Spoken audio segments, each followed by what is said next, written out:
बाबा आपका काम रहेगा, जब तक सूरज चांद रहेगा बाबा आपका काम रहेगा। दुनिया में बुद्ध का नाम है, वही भारत की शान है, दुनिया में बुद्ध का नाम है, यही भारत की शान है। बुद्ध धम्म अपनाओ, अपनी मुक्ति पाओ, जय भीम का नारा गूंजेगा दुनिया के कोने कोने में। इसके पश्चात अभी मानकर साहब हमको मार्गदर्शन करेंगे। इमाम मानकर साहब प्लीज।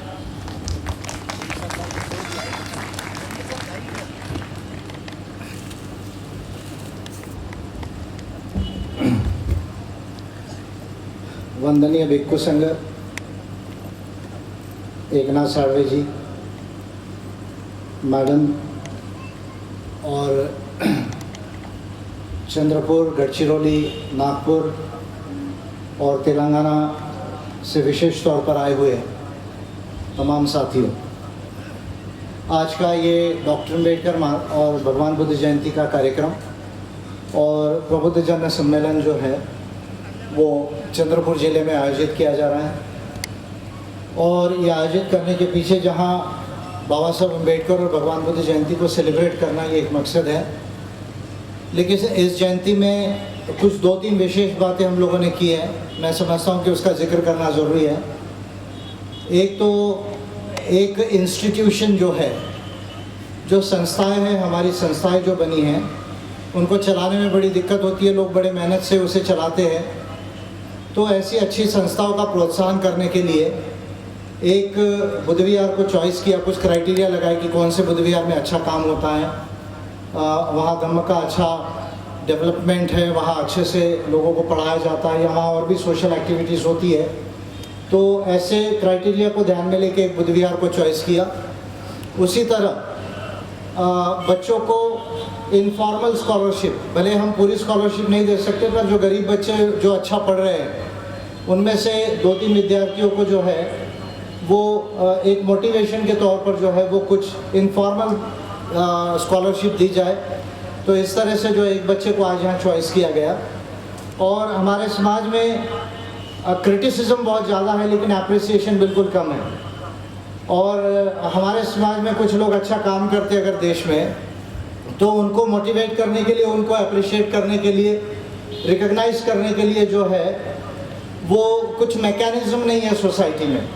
और इसलिए हम ये देखते हैं कि हमारे लोग जो है वो ब्राह्मणिकल कोई भी संस्था थोड़ा भी उसको पुरस्कार देती है, फ़ोटो छापती है, नाम छापती है, तो वो लोग जो है वो उनकी भाषा बोलने लग जाते हैं, क्योंकि हमारे सोसाइटी में हमने अप्रिसिएशन का, रिकग्निशन का कोई प्रोसेस डेवलप नहीं किया।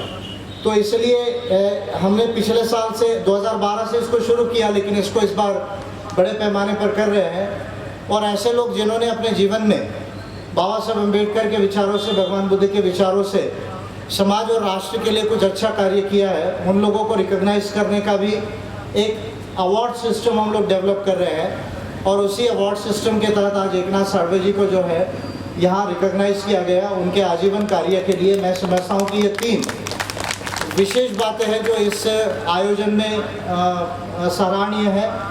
और मैं समझता हूँ कि जितना पैसा डॉक्टर अम्बेडकर भगवान बुद्ध जयंती पर या 14 अप्रैल से लेकर 6 दिसंबर तक जितना पैसा महाराष्ट्र में खर्चा होता है, ऐसा अनुमान है, कभी एक सर्वे हुआ था मोटे तौर पे, तो ऐसा कहा जाता है कि भाई लगभग 300 करोड़ के आसपास जो है वो पैसा रेज होता है और वो स्पेंड हो जाता है।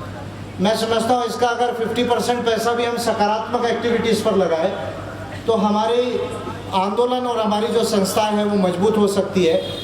सेलिब्रेशन करे, कोई दिक्कत नहीं, लाइटिंग करे, भोजन दान करे, और भी कुछ सॉन्ग्स है, कल्चरल प्रोग्राम्स है, उसको करे, उसमें कोई दिक्कत नहीं है, लेकिन एक सकारात्मक एक्टिविटीज़ के लिए उसका एक्सपेंडिचर होना चाहिए। इस संकल्पना के साथ ये 3 आज जो है वो हम लोगों ने कार्य किए। मैं समझता हूँ कि ये एक महत्वपूर्ण बात है जिसको हमें सब समझने की ज़रूरत है। आज 2 विषयों के ऊपर में जो है ये प्रबुद्ध जन सम्मेलन जो है वो रखा गया है एम्बेस की ओर से।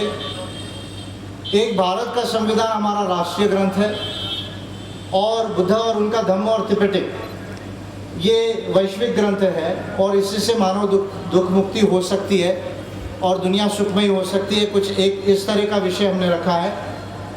दूसरा, अम्बेडकरिज्म और अम्बेडकरिज्म की नीतियों से ही प्रबुद्ध भारत और प्रबुद्ध विश्व का निर्माण हो सकता है। उसके लिए विचारधारा, आंदोलन और संगठन के त्रय सूत्र से हमको ये कार्य करना पड़ेगा। ऐसा दूसरा विषय यहाँ पर रखा हुआ है। अभी अभी 10 तारीख को उत्तराखंड में एम्बस की जो विंग है प्रबुद्ध भारत संघ, उसकी ओर से उत्तराखंड के अंदर में लगभग जो है 2500 लोग वहाँ पर उपस्थित थे और 1000 के ऊपर लोगों ने बुद्ध धम्म की दीक्षा ली। और उत्तराखंड में जो है, उत्तराखंड और उत्तर प्रदेश के कम से कम 8-10 जिलों के लोगों ने 1000 से ऊपर लोग हैं, लेकिन 10-12 जिलों के लोग थे और प्रोमिनेंटली शेड्यूल कास्ट कम्युनिटीज़ थी, उसमें कुछ एक आध दूसरे ट्राइबल्स भी थे। तो ऐसे लोगों ने जो है हमारे उत्तराखंड के अंदर धम्म दीक्षा ली। इसी तरह उत्तर प्रदेश में आगरा में अक्टूबर महीने में एक बड़ा धम्म दीक्षा कार्यक्रम जो है वो प्लान्ड है। और नवंबर महीने में जो है केरला में, बेसिकली केरला के ट्राइबल्स एंड शेड्यूल कास्ट लोग जो है वो धम्म दीक्षा लेने वाले हैं। ऐसे 3 कार्यक्रम जो है एमएस प्रबुद्ध भारत संघ ने जो है वो इस साल जो है वो ऑर्गेनाइज किए हैं। और जैसे जैसे धम्म दीक्षाएँ हो रही है, मुझे काफ़ी लोग बोल रहे हैं कि सर हम अपने स्टेट्स में, अपने ज़िलों में भी इसको करना चाहेंगे। और इसी तरह से अगर धर्मांतरण और धम्म दीक्षा आंदोलन देश में चला तो मुझे उम्मीद है कि 2021 का सेंसस जो है उसमें बुद्धिस्ट पॉपुलेशन का रिफ्लेक्शन आएगा। और वो दिन दूर नहीं कि 2036 तक हम भारत को जो है वो बौद्धमय बना सकते हैं। मैं समझता हूँ कि एक बड़ा आशावाद इस देश के अंदर में निर्माण हुआ है और उस पर हमें विशेष ध्यान देने की ज़रूरत है। साथियों, उसी तरह से केवल 6 साल के अंदर, 7 साल के अंदर अम्बेडकरिज्म के आधार पर देश का सबसे बड़ा मूवमेंट और सबसे बड़ा ऑर्गेनाइजेशन जो है वो संघ एम्बस जो है अभी बन रहा है। केरला से लेकर राजस्थान तक, तमिलनाडु से लेकर उत्तर प्रदेश, उत्तराखंड तक, उसी तरह मध्य प्रदेश से लेकर झारखंड तक, बिहार तक जो है केवल 7 सालों में बाबा साहब अम्बेडकर के जाने के बाद संपूर्ण अम्बेडकरवाद के आधार पर एम्बस ये पहला ऑर्गेनाइजेशन है जो संपूर्ण अम्बेडकरिज्म के आधार पर देश में सबसे बड़ा मूवमेंट और ऑर्गेनाइजेशन जो है वो बनने जा रहा है। और मैं समझता हूँ ये बड़ी महत्वपूर्ण बात है, क्योंकि देश में जिस तरह का समय अब चल रहा है और देश जिस तरह से गुजर रहा है, मैं समझता हूँ कि उन परिस्थितियों के ऊपर और आने वाले समय में हम लोगों को किस तरह से जो है वो इंडिया को चेंज करना है, तो इस बात पर जो एक्शन प्लान है उसको समझने की ज़रूरत है। सबसे महत्वपूर्ण बात जो है जिसे हमें समझने की ज़रूरत है वो यह है कि बाबा साहब अम्बेडकर ने जो विचारधारा हमें दी है, वो विचारधारा केवल दलित लिबरेशन या बहुजन लिबरेशन के लिए नहीं है। ऑफ कोर्स दलित्स के मसैया और बहुजनों के मसैया ये बाबा साहब अम्बेडकर है। गांधी या और कोई व्यक्ति जो है वो बहुजनों के मसैया नहीं है। बहुजनों के अगर कोई मसैया है तो वो बाबा साहब अम्बेडकर है, क्योंकि बाबा साहब अम्बेडकर नहीं होते तो हम सब जानते, बंते जी ने भी अपने मार्गदर्शन में आप लोगों को बताया कि 3600 साल तक इस देश के अंदर में 3600 साल तक अगर बुद्धिस्ट पीरियड को छोड़ दिया जाए, भगवान बुद्ध और उसके बाद अशोका, हर्षवर्धन, कनिष्क और पाल राजाओं का जो पीरियड है, उस पीरियड को अगर छोड़ दिया जाए तो भारत के अंदर में 3600 साल तक जो है इस देश में वैदिक ब्राह्मणिक सिस्टम रहा है। वैदिक ब्राह्मणिक सिस्टम में इंसान ये यूनिट नहीं था, वर्ण और जाति यूनिट थी। और अब इस देश में एक तरह की कोशिश हो रही है कि भारत को हिंदू राष्ट्र बनाया जाए। तो भागवत जी शायद मुझे लगता है कि चंद्रपुर जिले से और नागपुर में उनका हेडक्वार्टर है, तो मैं बार बार भागवत जी से कहता रहता हूँ कि भागवत जी आपको आपका हिस्ट्री और कल्चर और ज्योग्राफी को ठीक करने की ज़रूरत है। आरएसएस के लोगों को अपनी हिस्ट्री, अपनी ज्योग्राफी और अपना कल्चर दुरुस्त करने की ज़रूरत है। ये भारत न कभी हिंदुस्तान था, न कभी हिंदुस्तान बनेगा।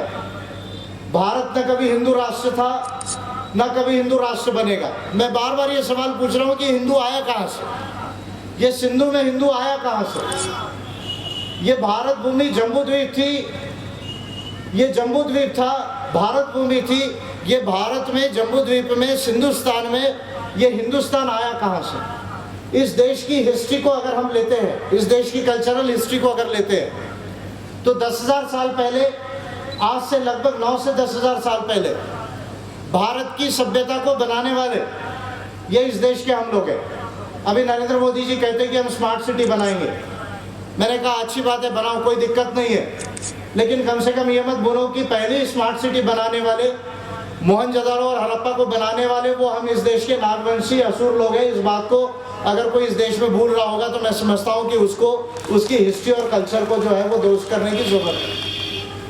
पहला अर्बन कल्चर, पहले सिटीज, पहला इरिगेशन, पहला एग्रीकल्चर, पहला ट्रेड, पहले मेजरमेंट्स, पहली सेक्युलर व्यवस्था जहां धर्म को राज्य से सेपरेट किया गया और धर्म की संकल्पना नेचर के आधार पर। दुनिया की हिस्ट्री में जो सिविलाइजेशंस हुए उसमें सिविलाइजेशंस में मेसोपोटामिया सिविलाइजेशन है, जेरिको में कैटल हवा जो इजराइल का पैलेस्टाइन का जो पोर्शन है वहां से भी सभ्यता हमको मिलती है, इजिप्ट में मिलती है, मैक्सिको में मिलती है जिसको एस्टेक और इनका सिविलाइजेशन बोलते हैं। पर ये तमाम जो प्राचीन सिविलाइजेशंस है उस सिविलाइजेशन में भारत पाकिस्तान का जो पोर्शन है वहाँ पर सबसे पहले सभ्यता बनाने वाले वो इस देश के नागवंशी लोग हैं, वो हमारे पूर्वज हैं, हम उनकी संतान हैं, इसलिए हम इस देश के मूल निवासी हैं और ये भारत पे जो है हमारा पहला अधिकार है। इस बात को मैं समझता हूँ कि किसी को भूलने की जरूरत नहीं है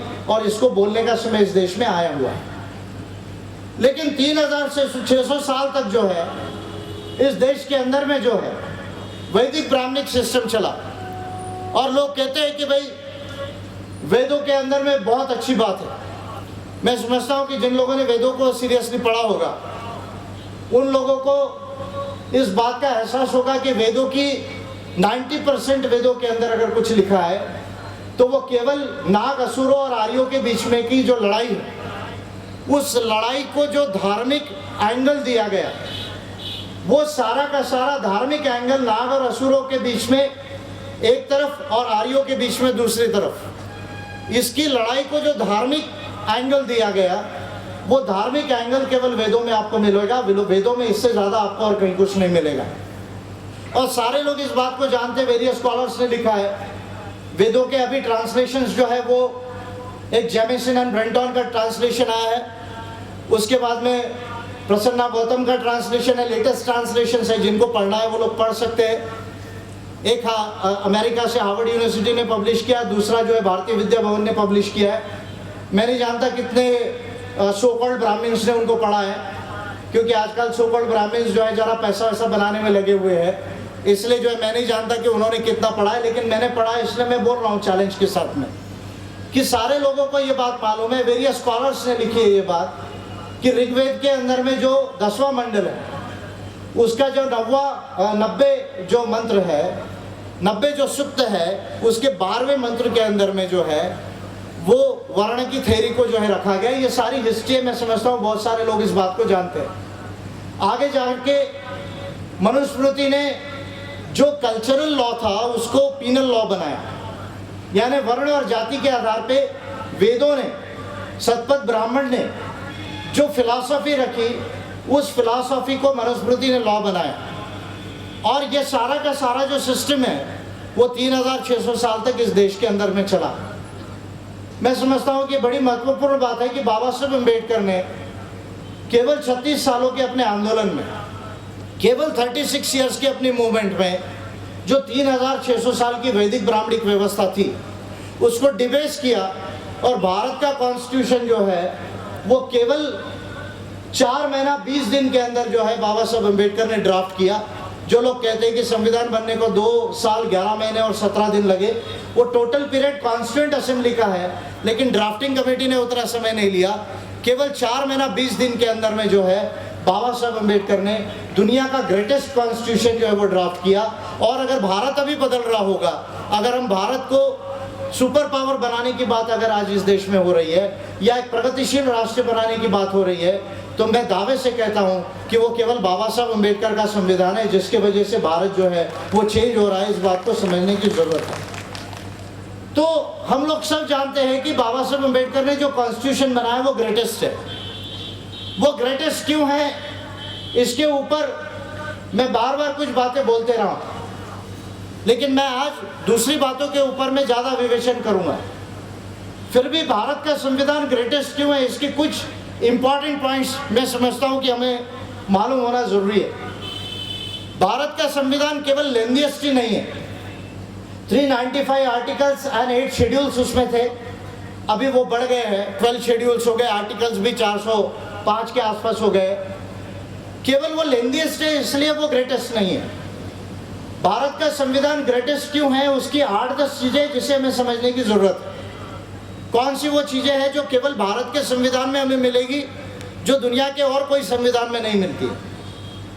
तो 8-10 जो प्रमुख बातें जो भारत के संविधान में केवल हमें मिलती है, जो दुनिया के और कोई संविधान में नहीं मिलती है, वो है एक, समता, स्वतंत्रता, बंधुता, न्याय। ये 4 स्वर्णिम सिद्धांत। फ्रेंच रेवोल्यूशन हुआ 17वीं शताब्दी में, फ्रेंच रेवोल्यूशन हुआ। फ्रेंच रेवोल्यूशन ने लिबर्टी, इक्वालिटी, फ्रेटर्निटी का स्लोगन दिया, पर बाबा साहब अम्बेडकर ने संविधान सभा में जो अपने स्पीचेस दिए उसमें कैटेगरिकली बाबा साहब अम्बेडकर ने ये कहा कि मैंने समता, स्वतंत्रता, बंधुता के जो प्रिंसिपल्स लिए वो फ्रेंच रेवोल्यूशन से नहीं लिए, वो मैंने भगवान बुद्ध के धम्म से लिए, उनके संघ से लिए। बाबा साहब अम्बेडकर ने कैटेगरिकली कहा। लेकिन समता, स्वतंत्रता, बंधुता के साथ न्याय, जस्टिस, इसको अगर आप मिला ले तो जस्टिस की जो थ्योरी है, बाबा साहब अम्बेडकर, मैं बार बार कहता हूं कि जॉन रॉल्स एक फिलोसोफर हुए जिन्होंने थ्योरी ऑफ जस्टिस लिखी। बाबा साहब अम्बेडकर जॉन रॉल्स के 30 साल पहले, लगभग 3 दशक पहले, जो जस्टिस की थ्योरी जॉन रॉल्स या थॉमस नागल या लॉरा वैलेंटिनी जैसे जो पॉलिटिकल एंड मॉरल फिलोसोफर्स है, वो आज जस्टिस की थ्योरी पर लिख रहे हैं कि भाई दुनिया में किस तरह का जस्टिस सिस्टम चाहिए।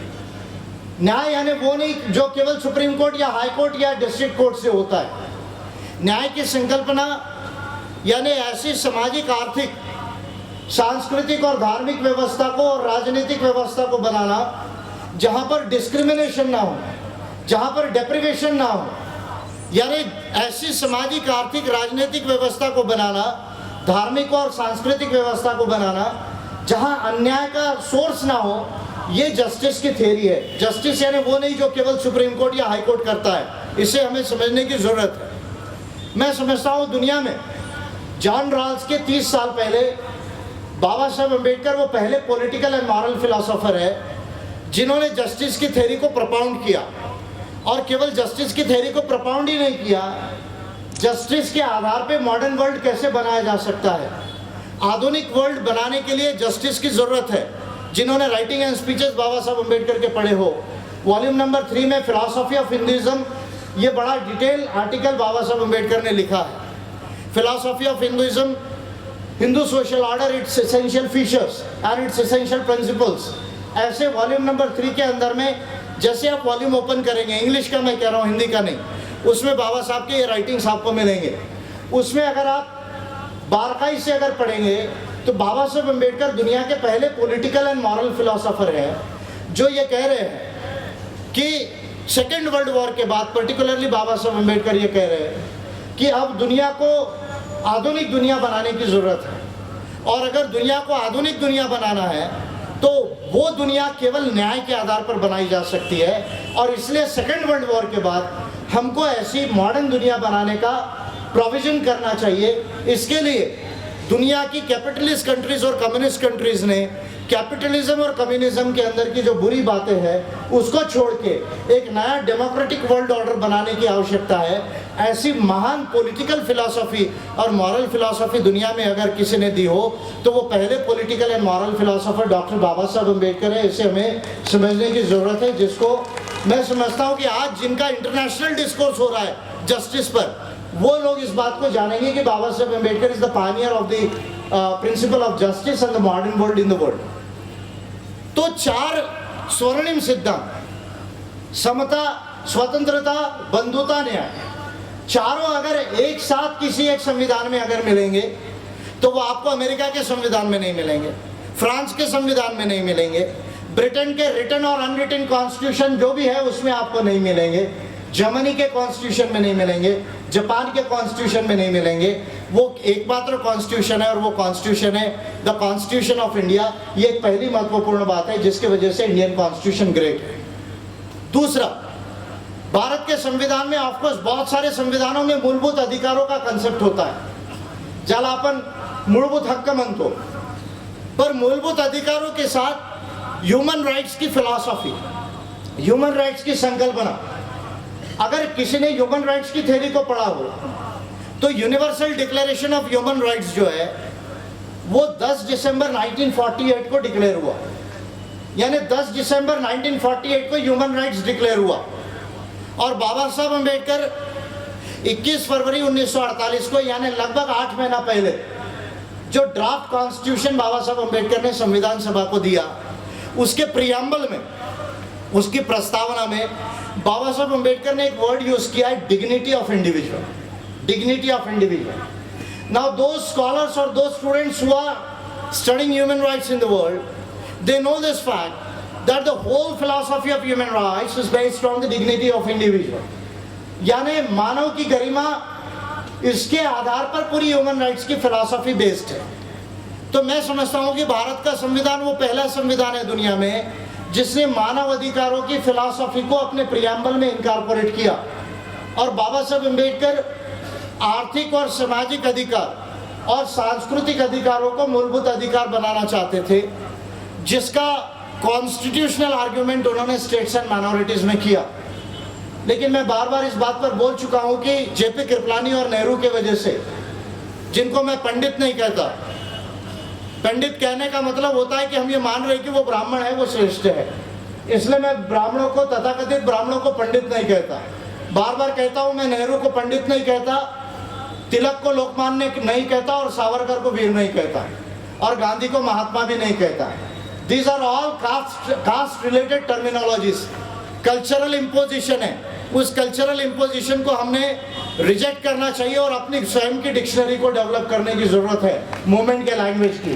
तो इसलिए जो है मैं नेहरू को पंडित नहीं कहूँगा। तो जवाहरलाल नेहरू और कृपलानी के वजह से जो है वो बाबा साहब अम्बेडकर की स्टेट्स एंड माइनॉरिटीज को डिफीट किया गया।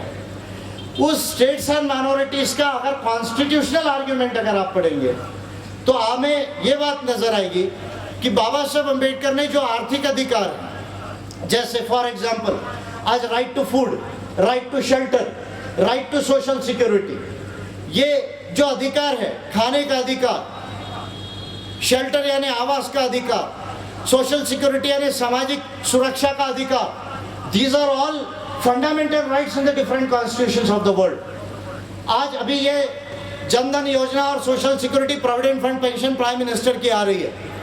स्टेट्स एंड माइनॉरिटीज अगर पढ़ा होगा किसी ने तो बाबा साहब अम्बेडकर भारत के पहले अर्थशास्त्री है जिन्होंने ये आर्ग्यू किया था कि हर भारतीय का कंपलसरी इंश्योरेंस होना चाहिए और इसका प्रोविजन कॉन्स्टिट्यूशन में होना चाहिए, गवर्नमेंट पर नहीं छोड़ा जाना चाहिए। यानी जो आर्थिक अधिकार, सामाजिक अधिकार और सांस्कृतिक अधिकार है, जिसका कोविनेंट 1966 में संयुक्त राष्ट्र ने अडॉप्ट किया, बाद में भारत ने उसको साइन किया, वो सारा कॉन्स्टिट्यूशनल आर्ग्यूमेंट ह्यूमन राइट्स का बाबा साहब ने स्टेट्स एंड माइनॉरिटीज में किया। पर स्टेट्स एंड माइनॉरिटीज को जेपी कृपलानी और नेहरू के वजह से और पटेल के वजह से कॉन्स्टिट्यूशन में नहीं आने दिया गया। ये वेरियस सब्जेक्ट है जिस पर मैं कभी किसी दिन कॉन्स्टिट्यूशन पे बोलूंगा तो डिटेल में बात करूंगा। तो भारत का संविधान केवल फंडामेंटल राइट्स ही नहीं पर ह्यूमन राइट्स की भी बात करता है। और मैं समझता हूँ कल 14 तारीख को नागौर जिले में राजस्थान में 3 शेड्यूल कास्ट के लोगों को मार दिया गया और गांव में 150-200 लोगों को बड़े बुरे ढंग से जो है वो पीटा गया। 20-25 लोग बहुत बड़े पैमाने पर इंजर्ड है। तो ये भारत में क्यों हो रहा है देश के अंदर में, उसके पीछे 2 कारण है। एक तो जो हम लोगों ने बाबा साहब की जो दलित लिबरेशन थ्योरी है उस पर जो काम करना चाहिए था वो नहीं किया। उस दलित लिबरेशन थ्योरी में 3 बातें हैं। क्या 3 बातें हैं? एक धर्मांतरण, दूसरा हायर एजुकेशन और तीसरा है पॉलिटिकल पावर। दलित लिबरेशन थ्योरी बाबा साहब अम्बेडकर की अगर एसेज ऑन अनटचेबिलिटी को अगर आप पढ़ेंगे वॉल्यूम नंबर 5 उसको अगर आप पढ़ेंगे और साथ में mister Gandhi and the emancipation of untouchables volume number 9 में अगर आप पढ़ेंगे तो जो दलित लिबरेशन थ्योरी है बाबा साहब अम्बेडकर की कि अस्पृश्यता का समाधान क्या, उसमें 3 बातें बाबा साहब अम्बेडकर ने बड़ी स्पष्टता से कही है। धर्मांतरण, higher education and political power, ये 3 चीजों को हमें मिलाना पड़ेगा। उसके साथ सेपरेट इलेक्टोरेट और सेपरेट सेटलमेंट की 2 और सोल्यूशन बाबा साहब ने दिए थे, जो मैं समझता हूं कि आज के संविधान और आज की व्यवस्था में, आर्थिक व्यवस्था में कैसे लाए जा सकते, ये एक बहुत बड़ा विषय है जो आज हम जिस पर विवेचन नहीं कर सकते, लेकिन इस पर हमको सोचना पड़ेगा। तो एक जो बाबा साहब अम्बेडकर ने दलित लिबरेशन थ्योरी बोली, उसके ऊपर में जो पूर्वाश्रम के अस्पृश्य है या आदिवासी है या DNT लोग हैं, जो ज़्यादा जाति और अस्पृश्यता के शिकार हुए हैं या ज़्यादा कल्चरल आइसोलेशन, जियोग्राफिकल आइसोलेशन के और सोशल एक्सक्लूजन के शिकार हुए हैं, उसको समाप्त करने के लिए बाबा साहब अम्बेडकर की थ्योरी पर बाबा साहब अम्बेडकर जाने के बाद जो दलित मूवमेंट है और जो बहुजन मूवमेंट है, तमाम नामों अगर मैं ले लूँ तमाम ऑर्गेनाइजेशंस के, उनके नाम ना लेते हुए, तो post doctor Ambedkar movement after 1956 6 दिसंबर बाबा साहब की जो दलित लिबरेशन थ्योरी है उसको निगलेक्ट किया गया, और उसका ये नतीजा है जो देश के अंदर में आज ये सारी एट्रोसिटीज और सब तमाम घटनाएं हो रही है। लेकिन इसके साथ भारत के संविधान में जो बाबा साहब अम्बेडकर ने स्टेट्स एंड माइनॉरिटीज में एंटी डिस्क्रिमिनेशन लॉ की बात की थी, तो भारत के पार्लियामेंट को और भारत की सरकार को और भारत के सुप्रीम कोर्ट ऑफ इंडिया को भी मैं समझता हूं कि इस पर विशेष ध्यान देने की जरूरत है, क्योंकि भारत ने जो कोवेनेंट्स एंड कन्वेंशन है ह्यूमन राइट्स के, उसे साइन किया है। और भारत में जब तक एंटी कास्ट डिस्क्रिमिनेशन लॉ नहीं बनेगा और वो प्राइवेट एंड पब्लिक दोनों एंटिटीज पर जब तक लागू नहीं होगा, तो मैं समझता हूं कि इस तरह की घटनाएं जो है वो बड़े पैमाने पर होती रहेगी। इसका सोर्स, इसकी फिलॉसफी कॉन्स्टिट्यूशन में है, पर पार्लियामेंट ने उस पर लॉ नहीं बनाया। वो लॉ और वो व्यवस्थाएं और पॉलिसीज बनाने की जरूरत है इस देश में। एक बड़ा सब्जेक्ट है जिसको हमें समझने की जरूरत है। तो दूसरी बात जिसकी वजह से इंडियन कॉन्स्टिट्यूशन ग्रेट है, वो है fundamental rights and the philosophy of human rights. तीसरी बात जिसके वजह से कॉन्स्टिट्यूशन ग्रेट है, वो है पार्लियामेंट्री डेमोक्रेसी। भारत में पहली बार भारत के लोगों को ये चॉइस मिला कि हम किसको चुन कर भेज सकते हैं। 3600 साल में ये नहीं था, बुद्धिस्ट पीरियड में भी नहीं था। बुद्धिस्ट पीरियड का प्रशासन बहुत अच्छा था, अशोका का ग्रेट एडमिनिस्ट्रेशन था। लेकिन बुद्धिस्ट भिक्खु संघ को अगर छोड़ दिया जाए तो जो पार्लियामेंट्री डेमोक्रेसी के प्रैक्टिसेस है वो सोसाइटी के अंदर नहीं थी, अशोका एडमिनिस्ट्रेशन में नहीं थी, और इसके वजह से बाद में मनुस्मृति लागू होने में आसानी हुई। ये रेवोल्यूशन एंड काउंटर रेवोल्यूशन का एक बड़ा एनालिटिकल सब्जेक्ट है, मैं समझता हूँ कि उसको समझने की ज़रूरत है। लेकिन भारत के 10,000 साल के इतिहास में पहली बार ऐसा हुआ कि पार्लियामेंट्री डेमोक्रेसी आई, संसदीय लोकतंत्र आया, जिसके वजह से आज हम अपने प्रतिनिधियों को चुनकर भेज सकते हैं। ये भारत के इतिहास में पहली बार डेवलपमेंट हुआ। लेकिन ये पॉलिटिकल डेमोक्रेसी जो भारत में आई है, वो पॉलिटिकल डेमोक्रेसी की चुनावी व्यवस्था गलत है। वो चुनावी व्यवस्था को जो first pass the post system जिसे हम कहते हैं, उसे first pass the post system से आगे जाके प्रोपोर्शनल रिप्रेजेंटेशन सिस्टम लाने की जरूरत है। अभी आप देखिए, शिवसेना को 1.6% वोट मिला, उसके 18 MP आए। BSP को लगभग 4% वोट मिला, उसको 0 MP आए। ये क्या प्रूफ करता है? बीजेपी को केवल 31% वोट आया, उसको 53% MP आए। इसका मतलब भारत की जो चुनावी व्यवस्था है, जिसे हम first pass the post system कहते हैं, वो गलत है। कांग्रेस को 19% वोट है, उसको 10% के अंदर MP है। यानी भारत की जो first pass the post system है, जिसमें 1 वोट ज्यादा मिलने से MP MLA जीतता है, ये व्यवस्था पूरी दुनिया में कहीं नहीं है। केवल ट्रिनिडाड टोबैगो, जमैका और बांग्लादेश में और ब्रिटेन के अंदर है, जो ब्रिटेन में अभी उसको चेंज करने पर विचार चल रहा है। ये व्यवस्था जब तक देश के अंदर रहेगी, तब तक पार्लियामेंट्री डेमोक्रेसी का सही स्वरूप जो बाबा साहब चाहते थे वो लागू नहीं हो सकेगा। और उसके आगे जाके सोशल एंड इकोनॉमिक डेमोक्रेसी की बात जो बाबा साहब ने की, वो लाने में कठिनाई आएगी। ये एक बात है। लेकिन भारत के संविधान में पार्लियामेंट्री डेमोक्रेसी है, उसके साथ कल्याणकारी राज्य की जो स्टेट है, उसका मकसद जो है लोगों का कल्याण करना होना चाहिए। ये फिलॉसफी जो directive principles of the state policy में पार्ट 4 में, उसके वजह से इंडियन कॉन्स्टिट्यूशन ग्रेट है।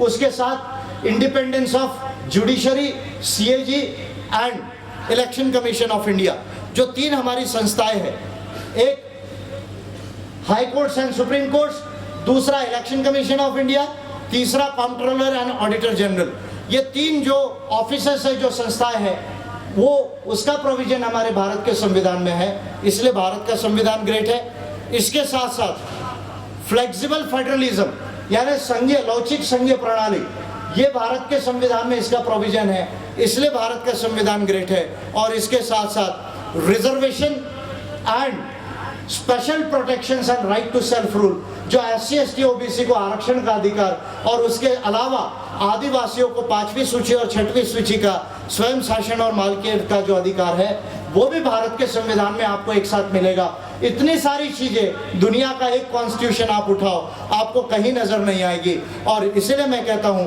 कि भारत का संविधान ग्रेटेस्ट है। और बाबा साहब अम्बेडकर ने भारत पर सबसे बड़ा उपकार किया। भागवत जी और RSS के लोगों, सुनो, ये भारत अगर एक संघ है तो वो कोई आपके गीता के वजह से नहीं, आपकी संस्कृत के वजह से नहीं, आपके एक धर्म के वजह से नहीं, एक भाषा के वजह से नहीं, अगर भारत एक संघ है तो भारत के संविधान के वजह से है। और इसी भारत के संविधान से इंडिया ग्रेट होगा। इस बात को जो है वो समझकर आगे जाने की जरूरत है। एक पॉइंट, अब लोग ये कह रहे हैं, इस देश के अंदर में इस तरह की बात कर रहे हैं कि गीता राष्ट्रीय ग्रंथ होना चाहिए। और मैंने सुषमा स्वराज को बहुजन विजन बुलेटिन, जो एम्बस का थॉट एंड वॉइस है, जो हमारा पब्लिकेशन है, उसमें से मैंने सुषमा स्वराज मैडम को जो है एक बड़ा डिटेल आर्टिकल लिखा है इंग्लिश में। और वो आर्टिकल कम से कम मुझे लगता है 15-20 पेज का है, जिसके अंदर में मैंने गीता की फिलॉसफी, ये वॉर को, वर्णा को, वॉर एंड वर्णा को एंड डिग्रेडेशन ऑफ वुमेन को, अगर पूरी गीता की फिलॉसफी अगर पढ़ लो तो 3 ही चीजें आपको मिलेगी। क्या मिलेगी? वॉर, वर्णा एंड डिग्रेडेशन ऑफ वुमेन, 3 चीजें मिलेगी। वेदों को अगर आप पढ़ लो तो 4 चीजें मिलेगी। क्या 4 चीजें मिलेगी? वॉर, वेल्थ, वाइन एंड थोड़ी बहुत वुमेन। 4 W's इन वेदास, 3 W's इन गीता। मैं ये बात बड़ी ओपनली कह रहा हूं और 15-20 पेज का आर्टिकल मैंने लिखा है। तो मैंने सुषमा स्वराज को, जिन्होंने सबसे पहले कहा था कि भाई गीता को राष्ट्रीय ग्रंथ डिक्लेयर करना चाहिए, उनको एक बड़ा डिटेल आर्टिकल लिखा, पब्लिक किया उसको। और मैंने सुषमा स्वराज मैडम को कहा कि भाई I am ready to debate on Gita, ये मेरा आर्टिकल है, आप इस पर मुझे रिप्लाई दो कि गीता कैसी ग्रेट हो सकती। मैं कह रहा हूँ कि गीता जो है वो ह्यूमन राइट्स का वायलेशन करती है, वो कॉन्स्टिट्यूशन का वायलेशन करती है, और वो मानवता का भी वायलेशन करती है, इसलिए गीता ग्रेट नहीं हो सकती है। अगर कोई धम्म ग्रंथ जो है, अगर कोई स्क्रिप्चर ग्रेट हो सकता है तो वो बुद्ध और उनका धम्म है, और त्रिपिटक है जो वैश्विक ग्रंथ है जिसके आधार पे मानव मुक्ति हो सकती है। ये मेरा पब्लिक आर्गुमेंट मैंने सुषमा स्वराज को लिखा। लेकिन इस देश के एरियल और एंटीना में इतनी बौद्धिक कैपेसिटी नहीं कि वो अम्बेडकराइट लोगों से डिस्कस कर सके। और इसलिए जो है, जो आप लोग कहते हैं की भाई ये एरियल और एंटीना लोक नाही, महाराष्ट्रामध्ये पण लोक म्हणतात की नाही बाबा, ब्राह्मणांना खूप बुद्धी असते, ते खूप शिकलेले असतात, खूप अध्ययन करतात, विशेष करून जे आहेत आमचे ओबीसी समाजाचे लोक बोलतात, कधी कधी DNT बोलतात, कधी कधी आपल्यामध्ये काही भटाळलेले लोक निघतात, त्या लोकांना सुद्धा असं वाटतं की नाही ब्राह्मणांना खूप येतं। पर मैं बार बार कहा, अभी उत्तराखंड में बोला कि मेरे डिक्शनरी के हिसाब से ब्राह्मण का मतलब मूर्ख होता है, मेरे डिक्शनरी के हिसाब से ब्राह्मण का मतलब मूर्ख होता है, और इसलिए पंडित जी का मतलब महामूर्ख होता है। तो इसलिए जो है मैं ओपन चैलेंज फिर कर रहा हूँ, इस एरियल और एंटीना के लोगों को फिर ओपन चैलेंज कर रहा हूँ। एक बार बुद्ध ने ओपन चैलेंज किया, ये हारे। दूसरे बार बाबा साहब अम्बेडकर ने ओपन चैलेंज किया, ये हारे।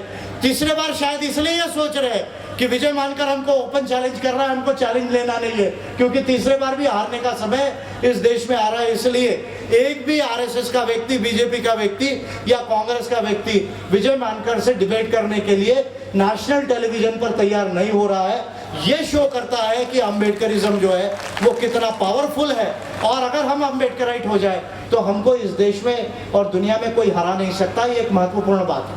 तो भारत का संविधान यही हमारा राष्ट्रीय ग्रंथ है। भारत का संविधान ये मूलभूत लॉ है, फंडामेंटल लॉ है, वो सुप्रीम लॉ है। और मैं बार बार ये रामदेव बाबा जैसे जो लोग हैं, भागवत और मोदी जैसे जो लोग हैं, उन लोगों से मैं बार बार कहता हूं कि अभी हम कोई वैदिक एज में नहीं जी रहे, कोई सोचता होगा कि जाति और वर्ण व्यवस्था और अस्पृश्यता को वो वापस लाएंगे, तो मैं चैलेंज से कहता हूं, आरएसएस और बीजेपी और कांग्रेस और कम्युनिस्टों के अंदर जो ब्राह्मणिकल फोर्सेस है उनको चैलेंज से कहता हूं कि बाबा साहब अम्बेडकर ने दुनिया का सबसे बड़ा रेवोल्यूशन ला लिया।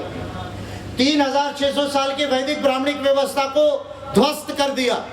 और मैं दावे से कहता हूं कि आपकी 10 पीढ़ी भी गुजर जाएगी, आपकी 1000 पीढ़ी भी गुजर जाएगी, तो आप वापस वैदिक ब्राह्मणिक व्यवस्था को वापस नहीं ला सकते, क्योंकि बाबा साहब अम्बेडकर ने जो कॉन्स्टिट्यूशन बनाया वो अब देश में दुनिया में सुप्रीम है। और हम ह्यूमन राइट्स के एरा में जी रहे हैं, हम वैदिक एरा में नहीं जी रहे। और इसलिए मैं उन लोगों से भी कहता हूं कि ये जो 3600 साल जो गलत बातें की उसको अब छोड़ने का समय आ गया। इंडिया चेंज हो रहा है, और ये इंडिया जो चेंज हो रहा है वो 3 फोर्सेस के वजह से चेंज हो रहा है। इसको अच्छे से समझिए। हमको डरने की जरूरत नहीं है। प्रॉब्लम जरूर है देश में, मैं जानता हूं कि कास्ट का प्रॉब्लम है, कास्ट कैपिटलिज्म का प्रॉब्लम है, ब्राह्मणिकल सोशल ऑर्डर अभी भी इस देश में है, मैं जानता हूं इस बात को। लेकिन हमें इस देश में डरने की जरूरत नहीं है, इस बात को अच्छे से समझिए। 3 तरह के फोर्सेस से इंडिया चेंज हो रहा है। कौन से वो 3 फोर्सेस है जिससे इंडिया चेंज हो रहा है? एक, सबसे बड़ा फोर्स कॉन्स्टिट्यूशन ऑफ इंडिया, सबसे बड़ा फोर्स कॉन्स्टिट्यूशन ऑफ इंडिया। जो बाबा साहब अम्बेडकर ने संविधान बनाया उसमें जितना ऋग्वेद से लेकर बालम भट्टी तक जो कल्चरल एंड पीनल लॉ था, उसको आर्टिकल 13 में केवल एक आर्टिकल ने उसको जो है बाय लॉ कर दिया, आउट ऑफ कॉन्स्टिट्यूशन कर दिया। तो सबसे बड़ा जो फोर्स देश और दुनिया में चल रहा है वो कॉन्स्टिट्यूशन ऑफ इंडिया है। इसके साथ दूसरा फोर्स चल रहा है, वो फोर्स है ह्यूमन राइट्स का फोर्स।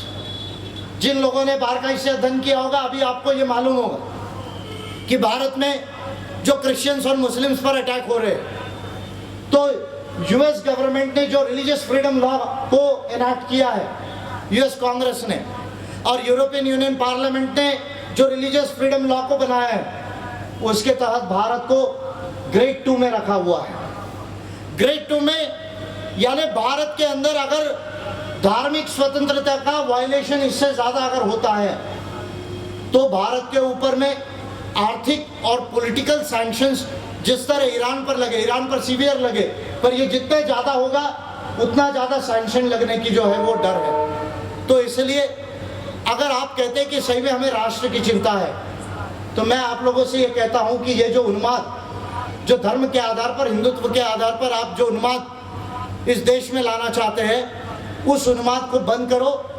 अन्यथा दुनिया के अंदर में जो इंडिया का अच्छा इमेज है, अगर वो स्पॉइल होगा तो वो इस देश में हिंदुत्ववादियों के वजह से स्पॉइल हो सकता है। ये बात उन्हें समझने की जरूरत है। और दूसरी बात, हमें ये नहीं भूलना चाहिए, कहीं पर भी हिंसा होती है अच्छा नहीं है, लेकिन अगर आप इंडिया में क्रिश्चियंस और मुस्लिम्स को मारोगे तो जो 60 लाख भारतीय, जिसमें अधिकतर भारतीय जो है वो एरियल और एंटीना और उनकी कम्युनिटीज है, उन पर भी दुनिया में अटैक हो सकता है। वायलेंस का रास्ता वायलेंस से जवाब दे के हो सकता है। इस तरह की सिचुएशन दुनिया में आ सकती है। अगर ऐसी सिचुएशन को नहीं आने देना है तो मैं समझता हूँ कि भगवान बुद्ध के करुणा और शांति के मार्ग के अलावा देश और दुनिया को मार्ग नहीं है, और उस मार्ग को अडॉप्ट करने की ज़रूरत है। ये मैं समझता हूँ कि ये महत्वपूर्ण संदेश है जिस पर हमें ध्यान देना होगा। तो गीता या कोई भी और धर्म ग्रंथ इस देश में राष्ट्रीय ग्रंथ नहीं हो सकता। इस देश का राष्ट्रीय ग्रंथ ये भारत का संविधान है, वो सुप्रीम लॉ, वो फंडामेंटल लॉ है, और इसी से भारत चेंज होगा। इस एक बात को समझने की जरूरत है। दूसरी महत्वपूर्ण बात मैं समझता हूं कि बाबा साहब अम्बेडकर ने जो फिलॉसफी दी है, बाबा साहब अम्बेडकर ने जो आइडियोलॉजी दी है, बाबा साहब अम्बेडकर ने जो पॉलिसी दी, पोस्ट डॉक्टर अम्बेडकर मूवमेंट में जितना आंदोलन चला, उन्होंने बाबा साहब अम्बेडकर को रिस्पेक्ट तो किया, बाबा साहब अम्बेडकर को रिस्पेक्ट तो किया, लेकिन बाबा साहब अम्बेडकर का जो कंप्लीट विचारधारा और कंप्लीट तत्वज्ञान है, कंप्लीट जो पॉलिसी है, उसको Republican movement, Dalit movement and Bahujan movement ने एक्सेप्ट नहीं किया। ये एक बड़ी महत्वपूर्ण बात है, मैं समझता हूँ, जिसके वजह से 60 साल हो रहे। 2016 में बाबा साहब अम्बेडकर के महापरिनिर्वाण को 60 साल पूरे होंगे, लेकिन वो 60 साल पूरे होने के बावजूद हम ये देख रहे हैं कि जो केवल 36 साल में बाबा साहब अम्बेडकर ने अकेले देश और दुनिया की सबसे बड़ी महानतम मानवतावादी क्रांति लाई, वो 50 साल से ज़्यादा हो रहे हैं, लेकिन अब तक हम वो मानवतावादी क्रांति देश में उसका एक लक्ष्य भी हासिल नहीं कर पा रहे हैं। और अगर हम ऐसा नहीं कर पा रहे तो उसका मुख्य कारण क्या है? उसका मुख्य कारण यह है कि अम्बेडकरिज्म की जो वैश्विक विचारधारा है, जो अम्बेडकरिज्म एक यूनिवर्सल आइडियोलॉजी, अभी 125वां बर्थ एनिवर्सरी सेलिब्रेशन हो रहा है। अगला 14 अप्रैल ये 125वां बर्थ एनिवर्सरी सेलिब्रेशन होगा बाबा साहब अम्बेडकर का। अभी 14 तारीख को जापान में वाकायामा प्रोविंस में कोयासा यूनिवर्सिटी में बाबा साहब अम्बेडकर का 6.5 फीट के हाइट का ग्रैंड स्टैचू जो है वो जापानीज गवर्नमेंट ने लगाया।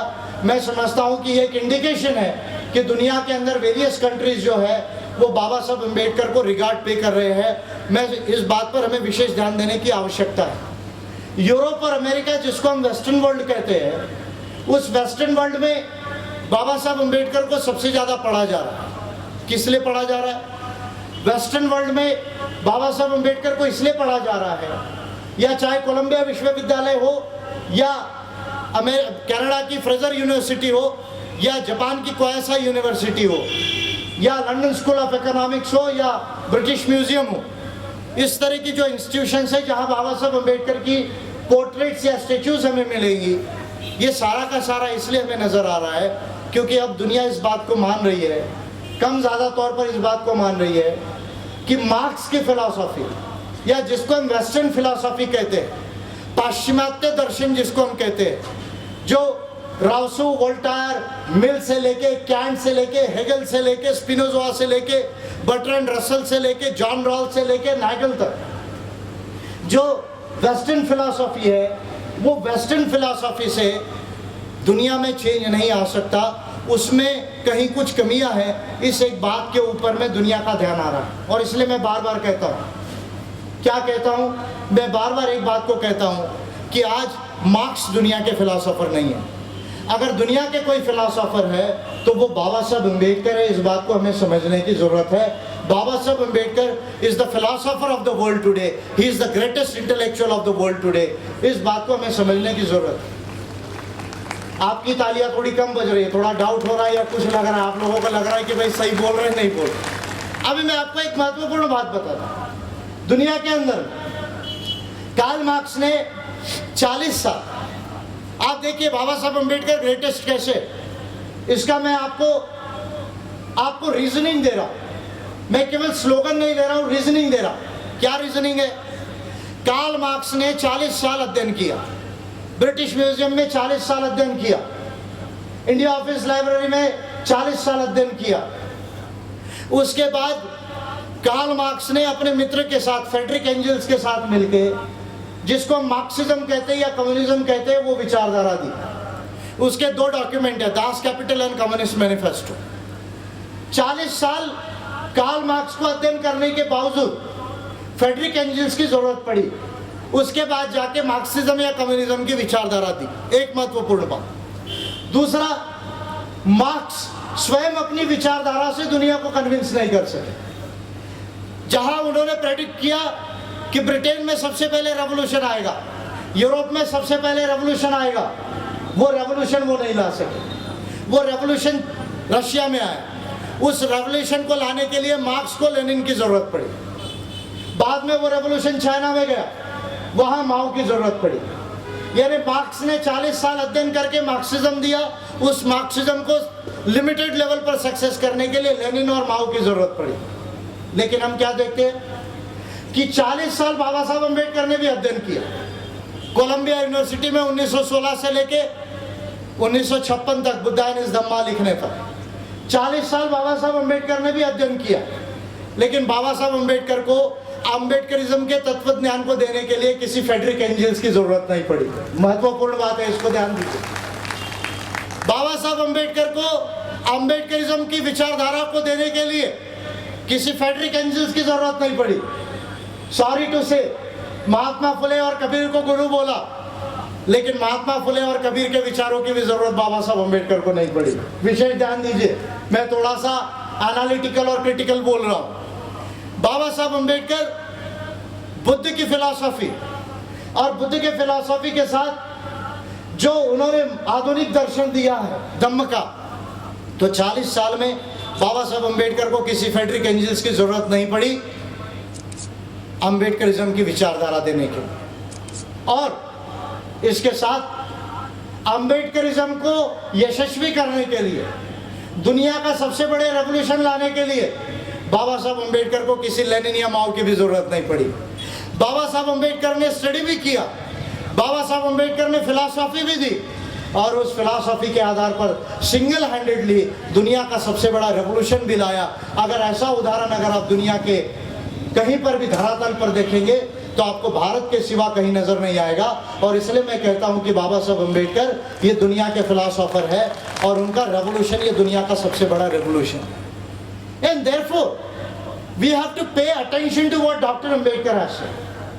Unfortunately, many amongst us have been propounding the wrong things in the name of Dr. Ambedkar. My dear friends, no. We have to pay attention to what Dr. Ambedkar has said. And why it is necessary to pay attention to what Dr. Ambedkar has said is because he is the greatest intellectual of the world. बाबा साहब अम्बेडकर की 4 विशेषताएं जिसे हमें समझने की जरूरत है। कौन सी वो विशेषताएं? एक, दुनिया के महानतम बुद्धिजीवी ये बाबा साहब अम्बेडकर, दुनिया के महानतम दार्शनिक ये बाबा साहब अम्बेडकर है, दुनिया के महानतम मानवतावादी क्रांतिकारी ये बाबा साहब अम्बेडकर है, और दुनिया के ग्रेट स्टेट्समैन भी बाबा साहब अम्बेडकर है। तो इसलिए बाबा साहब अम्बेडकर ने जो आइडियोलॉजी और फिलॉसफी दी, मैं समझता हूँ कि वो कंप्लीट है, उस पर हमें ध्यान देने की जरूरत है। अपने दिल से ज़्यादा कुछ करने की जरूरत नहीं है। ये मेरा स्पेशल जो है वो एडवाइस है बहुजन मूवमेंट के लोगों को, ये मेरा स्पेशल एडवाइस है कि बाबा साहब अम्बेडकर को समझने की जरूरत है क्या उन्होंने कहा। तो अम्बेडकरिज्म की जो फिलॉसफी है वो फिलॉसफी में मार्क्स जो है केवल इकोनॉमिक मैन की बात करता है, यानी मार्क्स केवल पेट की बात करता है। लेकिन देखिए बाबा साहब अम्बेडकर दुनिया के पहले फिलॉसफर हैं जो पेट से आगे जाकर नाक और नाक से आगे जाके मन की बात कर रहे हैं, माइंड की बात कर रहे हैं। From stomach to nose and nose to mind. Baba Saheb Ambedkar जो है उनकी जो फिलॉसफी है, उनकी जो आइडियोलॉजी है वो कंप्लीट आइडियोलॉजी है, यानी आर्थिक रूप से भी लिबरेशन चाहिए, लेकिन केवल आर्थिक लिबरेशन से दुनिया में परिवर्तन नहीं आ सकता। उसके लिए सामाजिक लिबरेशन की जरूरत है, उसके लिए रिलीजियस और कल्चरल लिबरेशन की जरूरत है, पॉलिटिकल लिबरेशन की जरूरत है, और उससे आगे जाके दुनिया को रिकंस्ट्रक्ट करने की जरूरत है, रिकंस्ट्रक्शन ऑफ वर्ल्ड। बाबा साहब अम्बेडकर ने कहा कि धम्म का मकसद क्या, फिलॉसफी का मकसद क्या होना चाहिए।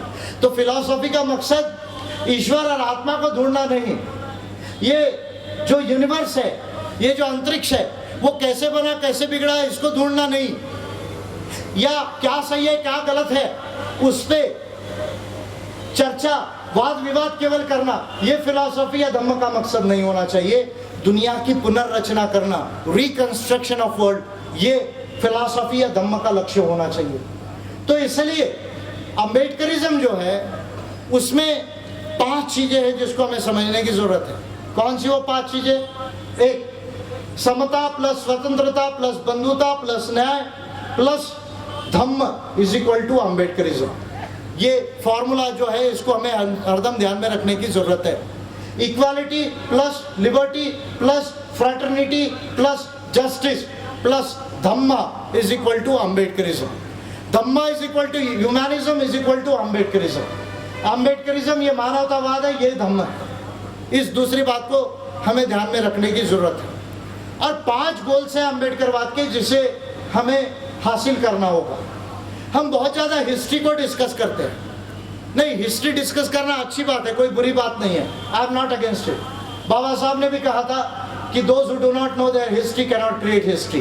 जो लोग अपना इतिहास नहीं जानते वो लोग अपना इतिहास नहीं बना सकते, बाबा साहब ने कहा था। लेकिन बाबा साहब की इस बात में एक्सप्लेन करने के लिए एक बात कह कि those who do not learn a lesson from their history, those who do not learn a lesson from their history, history teaches a lesson to them, history teaches a lesson to them.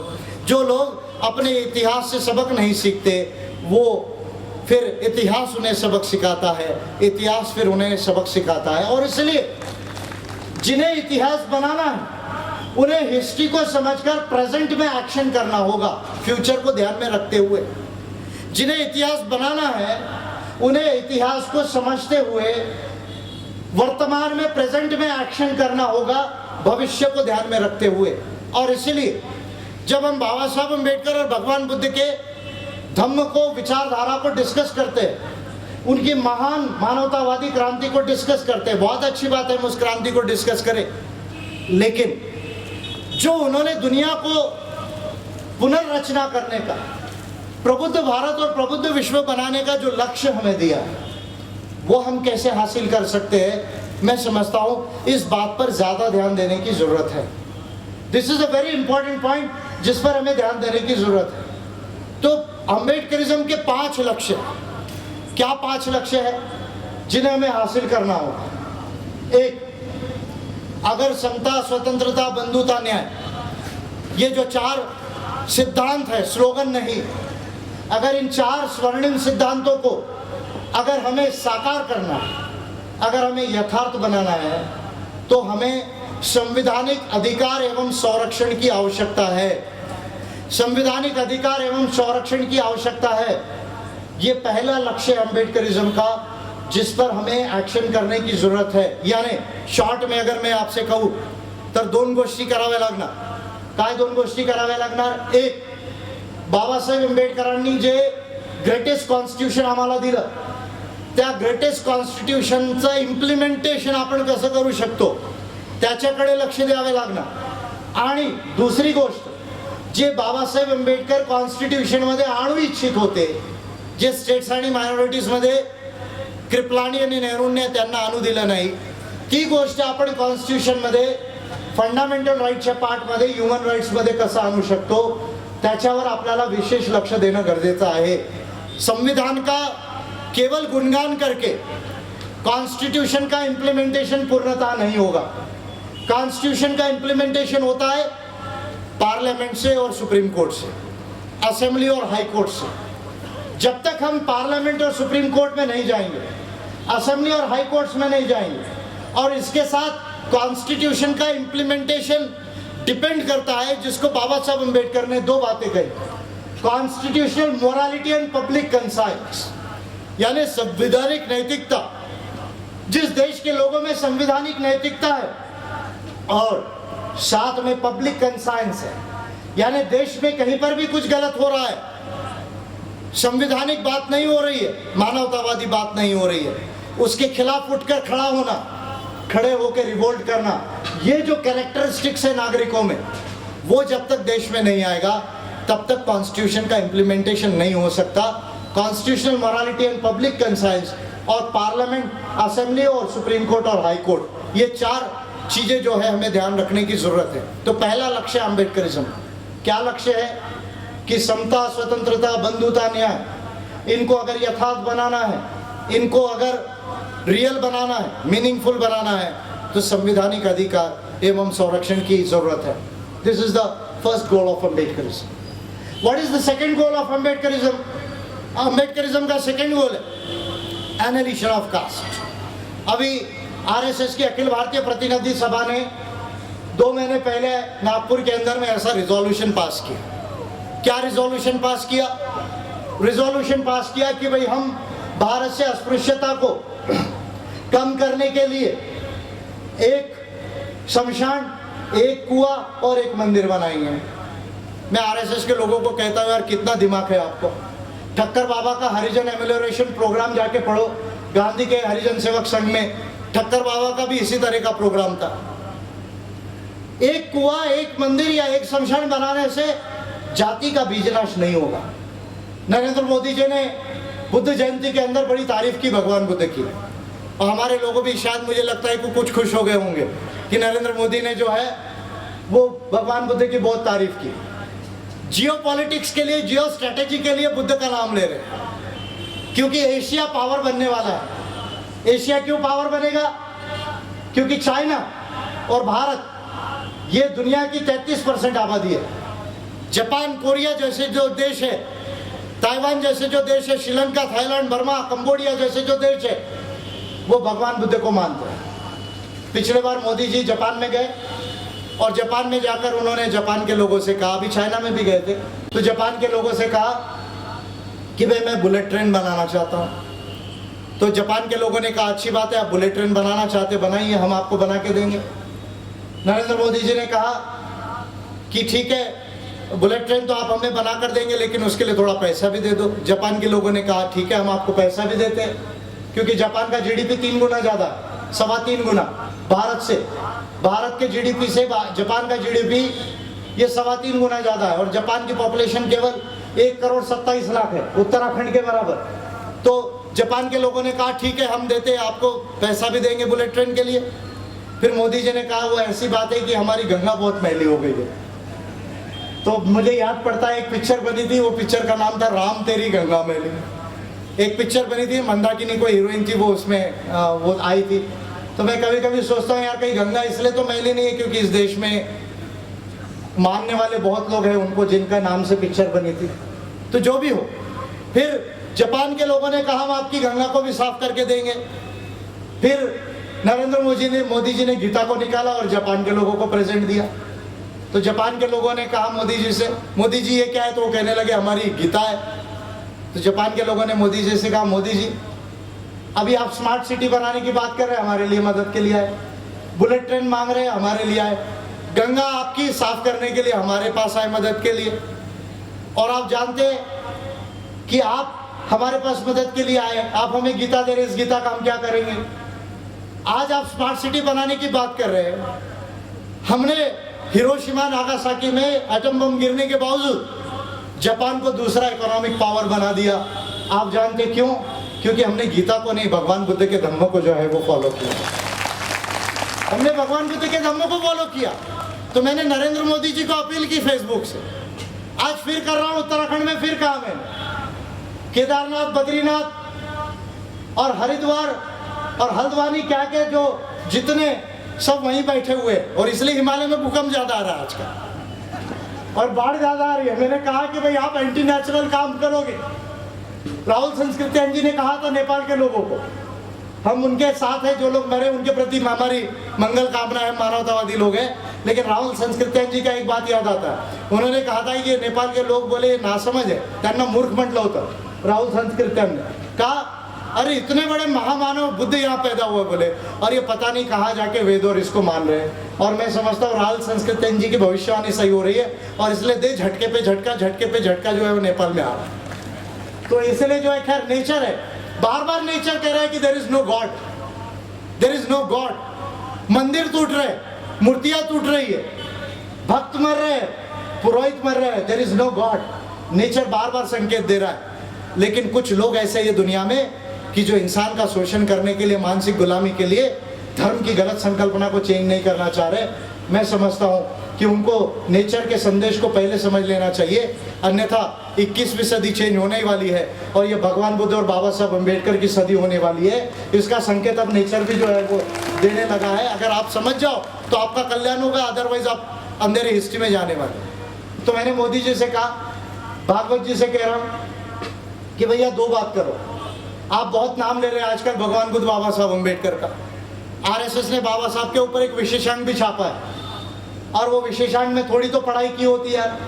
बाबा साहब अम्बेडकर के 24 तो writing and speeches के volume से 22 + 2 + 12 constituent assembly debates है, + 4 committees है constitution की। इसके अलावा जो है मूक नाइक से प्रबुद्ध भारत तक के जो है वो जर्नल्स है, और बाबा साहब अम्बेडकर पर 50-60 बायोग्राफी जो इंपॉर्टेंट लिखी हुई है वो है। ये सारा हिस्टोरिकल रिकॉर्ड है। आरएसएस के लोगों को, बीजेपी के लोगों को पढ़ना चाहिए, और उनको पढ़ना नहीं आता है बाबा साहब अम्बेडकर को, तो विजय मानकर के पास आना चाहिए, क्योंकि मैं अथॉरिटी हूँ आज अम्बेडकरिज्म के ऊपर। आरएसएस और बीजेपी के लोगों को कह रहा हूँ, और इसलिए मैंने कह रहा हूँ आरएसएस के लोगों को, बीजेपी के लोगों को, कांग्रेस को ज़्यादा डिस्कस करना ही ठीक नहीं, क्योंकि राहुल बाबा भी थोड़े बच्चे हैं, अभी थोड़ा भ्रमण कर रहे हैं। जब वो आगे आएंगे तब हम उनको देखेंगे। पता नहीं थाईलैंड में क्या करने गए, सही में विपश्यना किया कि नहीं किया, ये भी एक सवाल आ रहा है। क्योंकि विपश्यना किया होता तो फिर वो उधर केदारनाथ में नहीं गए होते वापस जो है वो, तो डाउट बरोबर लेने की जरूरत है। या कहीं ऐसा तो नहीं कि विपश्यना वाले भी जाने लग गए, तो इसलिए जो है वो सोचने का विषय, मैं ज़्यादा नहीं बोलूँगा इस पर। तो मैं इनसे कह रहा हूँ कि भाई एक मंदिर एक शमशान बनाने से जाति का निर्मूलन नहीं हुआ। तो बाबा साहब अम्बेडकर ने एनालिसिस ऑफ कास्ट, मैं एक किताब लिख रहा हूँ अभी, world view of doctor Ambedkar पर, 14 अप्रैल तक पब्लिश होगा, आपके पास जानकारी आएगी। 200 पेज के आसपास किताब है, लेकिन अब तक जो डिस्कोर्स जो है वर्ल्ड लेवल का, अम्बेडकरिज्म ये वैश्विक विचारधारा है, और बाबा साहब अम्बेडकर ये एकमात्र ऐसे फिलोसोफर है दुनिया के जिन्होंने ये बात कही, ये मॉडर्न बुद्ध है दुनिया के। इसको प्रूव करने के लिए मैं एक किताब लिख रहा हूँ जो 14 अप्रैल 2016 को 125वें जयंती पर पब्लिश होगी। तो वो किताब जो है वो देश और दुनिया में जाएगी, तो जब वो छपेगी तब आप उसको पढ़ सकते हैं। लेकिन बाबा साहब अम्बेडकर ये पहले सोशोलॉजिस्ट और एंथ्रोपोलॉजिस्ट जिन्होंने इस बात को कहा। इसके ऊपर भारत के तमाम समाजशास्त्रियों ने इस बात का विवेचन नहीं किया कि इस दो चीजों पर, जाति को डिस्कस बहुत किया, जाति कैसे बदल रही है इसके ऊपर बहुत लिखान आपको मिलेगा। गुरिया का मिलेगा, एमएन श्रीनिवास का मिलेगा, दीपांकर गुप्ता का मिलेगा, एंड्री पेटिली का मिलेगा, अंजलि कुरानी का मिलेगा। कितने सारे ऐसे समाजशास्त्री हैं जिनका आपको जाति के ऊपर बहुत सारा राइटिंग मिलेगा। लेकिन दो चीजें, origin of caste and analysis of caste, कि जाति की उत्पत्ति कैसे हुई और जाति का निर्मूलन कैसे हो सकता है। अगर ये दो फंडामेंटल प्रॉब्लम्स के ऊपर अगर दुनिया के कोई एक महान व्यक्ति जिन्होंने इसका सलूशन दिया तो बाबा साहब अम्बेडकर। और इसलिए बाबा साहब अम्बेडकर के एनालिसिस ऑफ कास्ट को कुछ लोग कहते हैं कि मैंने एक रात में 3 बार पढ़ा, 11 बार पढ़ा। मैं नहीं जानता कि उस व्यक्ति को एनालिसिस ऑफ कास्ट कितना समझ में आया, लेकिन मैंने एनालिसिस ऑफ कास्ट पढ़ा और बाबा साहब अम्बेडकर की थ्योरी बिल्कुल क्लियर है। क्या थ्योरी है बाबा साहब अम्बेडकर की? एनालिसिस ऑफ कास्ट की बाबा साहब अम्बेडकर की थ्योरी है। क्या थ्योरी है? कि जाति की उत्पत्ति ये हिंदू धर्म ने की है, जाति की उत्पत्ति हिंदू धर्म ने की है। कास्ट को तोड़ना यानी दीवार को तोड़ने जैसी बात नहीं है। जाति को तोड़ना केवल अंतर जातीय विवाह से जाति का निर्मूलन नहीं होगा। जाति डाइल्यूट हो सकती है पर जाति का निर्मूलन नाही होगा। पण आपले लोकही आंतरजातीय विवाह करतात, करा, चांगली गोष्ट आहे, पण भटाडल्या लोकांबरोबर करू नका बरं तुम्ही लोक जे आहे। म्हणजे आपले मुलं थोडेसे शिकले, ऑफिसर झाले की पटकन ब्राह्मणांच्या मुली त्यांना घेऊन पडतात, तर हे काही म्हणजे चांगलं नाही। अरे आदिवासी से करो, ओबीसी से करो, डीएनटी से करो, ये जितने बहुजनों के अंदर में उनसे करो। पर अपने भी जो लोग हैं बहुत जल्दी फिसल जाते हैं। बहुत सारे उदाहरण है, मैं बोलूंगा नहीं, पर्सनल इश्यू है इसलिए ज्यादा नहीं बोलूंगा। लेकिन बाबा साहब अम्बेडकर ये कहते हैं वेरी क्लियरली कि जाति की उत्पत्ति ये हिंदू धर्म ने की है। जिसको पढ़ना है बाबा साहब अम्बेडकर के एनालिसिस ऑफ कास्ट को फिर जाकर पढ़ो, और एसेस ऑन अनटचेबिलिटी को, the rock on which Hindus have built their house, इस चैप्टर को जाकर पढ़ो, वॉल्यूम नंबर 5 को, वॉल्यूम नंबर 3 को जाकर पढ़ो। मैं आपको रेफरेंसेस दे रहा हूँ, और रेफरेंसेस आपको नहीं मिल रहे होंगे तो विजय मानकर के पास आओ। रात के 12 बजे भी आओगे तो बाबा साहब अम्बेडकर के राइटिंग एंड स्पीचेस से पन्ना खोल के एग्जैक्ट रेफरेंस देने वाला आदमी आज दुनिया के अंदर मौजूद है। तो इसलिए बाबा साहब अम्बेडकर ये कहते हैं कि जाति की निर्मित ये हिंदू धर्म ने की है, और caste is a notion, it is a state of mind. जाति ये एक धारणा है, ये एक मेंटल स्टेट है। और जब तक आप हिंदू धर्म को मान रहे हो, उसको पवित्र मान रहे हो, बाबा साहब अम्बेडकर की बात बता रहा हूं, मैं अपने तरफ से नहीं बोल रहा हूं, जब तक आप हिंदू धर्म को, शास्त्रों को पवित्र मान रहे हो तब तक जाति का एनालिसिस नहीं हो सकता। और इसलिए बाबा साहब अम्बेडकर ने कन्वर्शन की थ्योरी दी। 3 थ्योरी है एनालिसिस ऑफ कास्ट की। क्या थ्योरी है? Notional change theory, structural change theory, गुण भेदा डिस्ट्रक्शन। 3 बातें बाबा साहब अम्बेडकर ने की है कि एक मानसिक परिवर्तन, दूसरा व्यवस्था परिवर्तन, तीसरा आचरण परिवर्तन, गुणों के अंदर, लाइफ के अंदर परिवर्तन। 3 थ्योरी है। उसमें मानसिक परिवर्तन थ्योरी सबसे सुप्रीम है। लोग व्यवस्था परिवर्तन की बात करते हैं लेकिन मानसिक परिवर्तन की बात नहीं करते। वैचारिक परिवर्तन भी आ जाए तो भी मानसिक परिवर्तन नहीं आएगा। जैसे आज त्रैवर्णिकों में से हमको प्रोग्रेसिव लोग दिखते, सोशलिस्ट दिखते, फेमिनिस्ट दिखते, एनवायरमेंटलिस्ट लोग दिखते, सिविल सोसाइटी के आंदोलन वाले लोग दिखते। वैचारिक परिवर्तन हुआ लेकिन मानसिक परिवर्तन नहीं हुआ। अभी भी जाति का जहां सवाल आता है, धर्म का जहां सवाल आता है, वो वहीं पर वेदों में जाकर लटकते, वहीं जाकर गीता में लटकते, वहीं जाकर मनुस्मृति में लटकते हैं। क्यों? क्योंकि मानसिक परिवर्तन नहीं हुआ। तो बाबा साहब अम्बेडकर की एनालिसिस ऑफ कास्ट की थ्योरी क्लियर है। वो इंटरकास्ट मैरिज से आगे शुरू होती है। इंटरकास्ट मैरिज से बाबा साहब कहते हैं कि जाति डाइल्यूट होगी, लेकिन जाति का निर्मूलन अगर करना है तो धर्मांतरण करना होगा और बुद्ध धम्म को स्वीकारना होगा, क्योंकि यही मानवतावादी और समतावादी धम्म है। ये बाबा साहब अम्बेडकर का बड़ा क्लियर एनालिसिस है, मैं समझता हूँ। इसलिए मैं आरएसएस के लोगों को और मोदी जी से ये कह रहा हूँ कि आप एक मंदिर, एक शमशान और एक कुएं की बात कर रहे हो, और मोदी जी भगवान बुद्ध के आर्य अष्टांगिक मार्ग और करुणा की बात कर रहे हैं। तो मोदी और भागवत से दोनों से मैं अपील कर रहा हूँ कि मैं धम्म दीक्षा प्रोग्राम लगाता हूँ। आप त्रिशरण पंचशील और 22 प्रतिज्ञा के हिसाब से बाबा साहब अम्बेडकर ने जो भगवान बुद्ध का धम्म दिया उसको स्वीकारो। भारत के अंदर से 10 साल में जो है वो प्रॉब्लम समाप्त हो सकती है। ये ओपन इन्विटेशन मैं आप लोगों को दे रहा हूँ, लेकिन मुझे मालूम है कि आप करने वाले नहीं हो।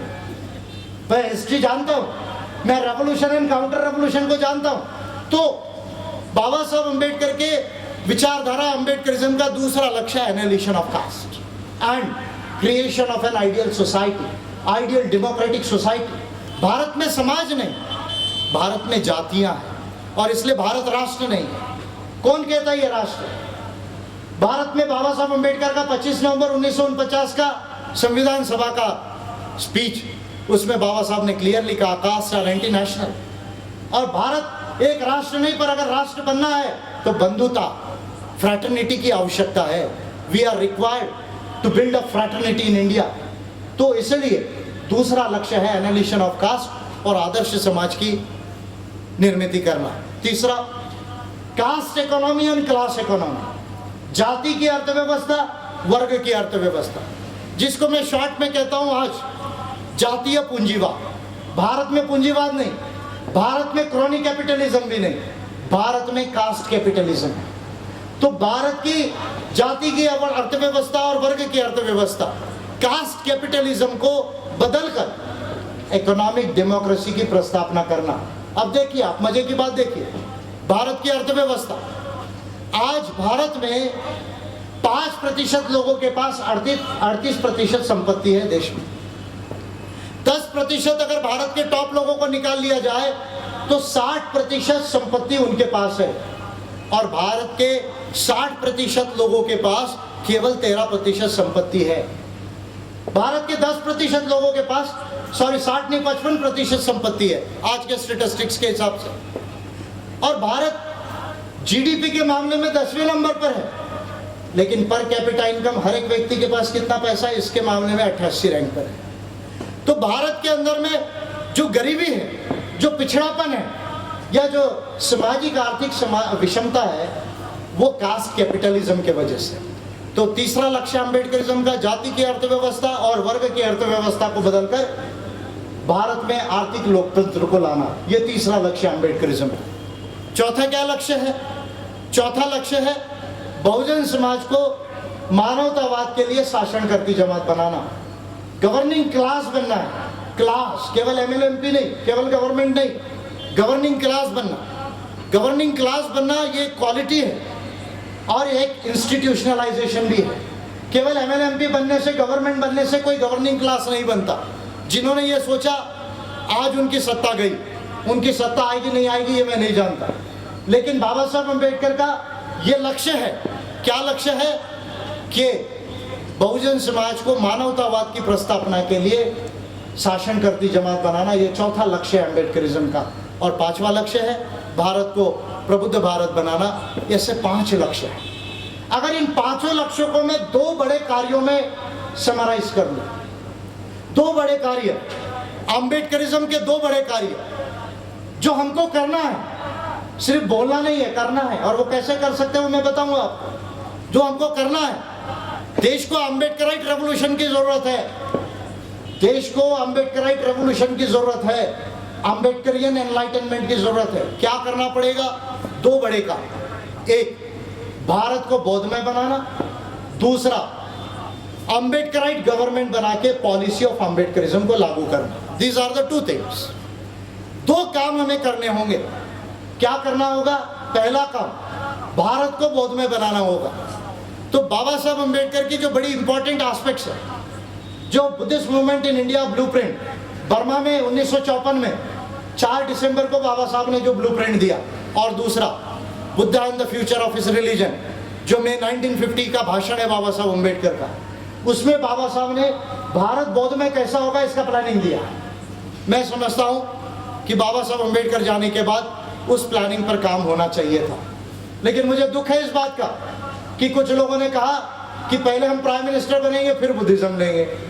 अब भैया आप प्राइम मिनिस्टर बनोगे ही नहीं तो हमको क्या, आप वही रखोगे नर्क में हिंदुइज्म के। तो इसलिए जो है जिन्होंने बुद्धिज्म को नहीं एक्सेप्ट किया वो जो है वो राजपाट से भी गए। और मैं बार बार कहता हूं, दुनिया में कितने राजा आए चले गए। अलेक्जेंडर आया चले गए, नेपोलियन आया चले गए, अशोका आए, लेकिन अशोका को लोग अभी भी याद करते। क्यों याद करते?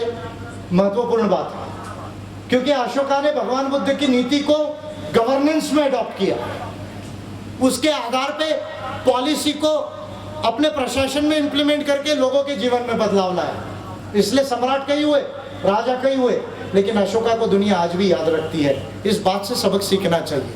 और दूसरी एक बात, कई राजा आए, कई प्राइम मिनिस्टर आए, कई लीडर्स आए, कई अरबपति खरबपति लोग आए, दुनिया ने उनको भुला दिया। लेकिन जिस सिद्धार्थ गौतम ने राजपाट छोड़ा और मानव कल्याण के लिए घर को त्याग किया, उस सिद्धार्थ गौतम बुद्ध का धम्म दुनिया में 140 देशों में आज भी जो है वो राज कर रहा है। इस बात को समझने की जरूरत है, इसको समझने की जरूरत है। नहीं समझा लोगों ने, कॉन्ट्रडिक्शन किया बाबा साहब के मूवमेंट में। और जिन्होंने कॉन्ट्रडिक्शन किया, वो कॉन्ट्रडिक्शन वालों को मैं करेक्ट करने के लिए पूरे देश में जा रहा हूँ। अभी उत्तर प्रदेश से आया हूँ, उत्तराखंड उत्तर प्रदेश से आया, राजस्थान में जा रहा हूँ, केरला में जा रहा हूँ। मैं पूरे देश के अंदर में जो है घूमने वाला व्यक्ति हूँ। महाराष्ट्र के लोग मैं नहीं जानता कितना जाते, लेकिन विजय मानकर केरला से लेकर राजस्थान तक, तमिलनाडु, यूपी, उत्तराखंड तक जाता है, झारखंड और बस्तर के जंगलों में जाता है। इसलिए मुझे ये बात अच्छी तरह से मालूम है। तो दो काम करना पड़ेगा। क्या करना पड़ेगा? एक, भारत को बौद्धमय बनाना पड़ेगा।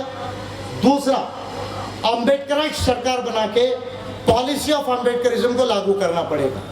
पॉलिसी ऑफ अम्बेडकरिज्म ये ऑलरेडी संघ एम्बेस ने बना ली है। This is the doctor Ambedkar plan. ये डॉक्टर अम्बेडकर प्लान है। इसमें शिक्षा की नीति कैसी होनी चाहिए, कृषि की नीति कैसी होनी चाहिए, श्रम नीति कैसी होनी चाहिए, महिलाओं की नीति कैसी होनी चाहिए, युवाओं की नीति कैसी होनी चाहिए, स्वास्थ्य की नीति कैसी होनी चाहिए, आर्थिक नीति कैसी होनी चाहिए, जमीन की नीति कैसी होनी चाहिए, डिफेंस पॉलिसी क्या होना चाहिए, फॉरेन पॉलिसी क्या होना चाहिए। देश को, राष्ट्र को प्रबुद्ध राष्ट्र बनाने के लिए जिन तरह की नीतियों की संविधान और मानव अधिकारों के तहत अम्बेडकरिज्म के पॉलिसी से जो करने की जरूरत है, वो सारा का सारा हमने डॉक्टर अम्बेडकर प्लान में लिखा। और मेरा ये चैलेंज है इस देश में कि अगर 10 साल भी डॉक्टर अम्बेडकर प्लान को लागू किया तो भारत पहले 10 नंबर की कंट्रीज में दुनिया में आ सकता है। ये मेरा ओपन चैलेंज है जो मैं नीति आयोग को कर रहा हूँ और तमाम पॉलिटिकल पार्टीज को कर रहा हूँ। ये अम्बेडकराइट गवर्नमेंट को जो है हमको बनाना पड़ेगा और पॉलिसी लागू करना पड़ेगा। केवल गवर्नमेंट बनाने से चेंज नहीं आएगा। गवर्नमेंट बन गई, देख लिया लोगों ने, लेकिन चेंज क्यों नहीं आया? क्योंकि पॉलिसी ऑफ अम्बेडकरिज्म नहीं थी। तो ये एक महत्वपूर्ण बात है। तो अब ये दो काम करने के लिए हमें क्या करने की जरूरत है, इसको समझने की हमको आवश्यकता है। तो दो चीजें महत्वपूर्ण ढंग से समझिए। एक, अम्बेडकरिज्म ये केवल विचारधारा ही नहीं, ये एक तत्वज्ञान भी है। अम्बेडकरिज्म केवल विचारधारा ही नहीं, ये एक तत्वज्ञान भी है। अम्बेडकरिज्म केवल तत्वज्ञान ही नहीं, ये नीति भी है। और अम्बेडकरिज्म विचारधारा, तत्वज्ञान और नीति के साथ मानव मुक्ति का मार्ग भी है। इस एक बात को हमें ध्यान में रखने की जरूरत है, पॉइंट नंबर 1। दूसरा, अगर हमें बहुजन समाज की मुक्ति करना है तो बहुजन समाज की मुक्ति, बहुजन समाज को किसने जकड़ा है, किसने गुलाम बनाया? ब्राह्मणिज्म। What is Brahminism? बहुत शॉर्ट में कहता, बहुत शॉर्ट में कहता। लोगों ने बहुत सारे इंटरप्रिटेशन दिए, बहुत सारा आपको डिटेल में बताएंगे। हमारे यहाँ तो महाराष्ट्र में व्याख्यानमालाओं की परंपरा ही है आणि व्याख्यानमालाच्या परंपरेमध्ये लोक प्रत्येक एक एक पंखुडी जे आहे, एक एक फूल जे आहे ते उघडतात आणि त्याच्यामध्ये खूप इंटरप्रिटेशन ते सांगतात। पण मी तुम्हाला एक सायंटिस्ट सारखं सांगतो, काय सांगतो, बहुजन समाजाची गुलामी ही कशामुळे आहे? ब्राह्मणिझममुळे आहे। ब्राह्मणिझम काय आहे? Very simple, caste and caste capitalism plus अधर्मा is equal to Brahminism. Brahminism काय आहे?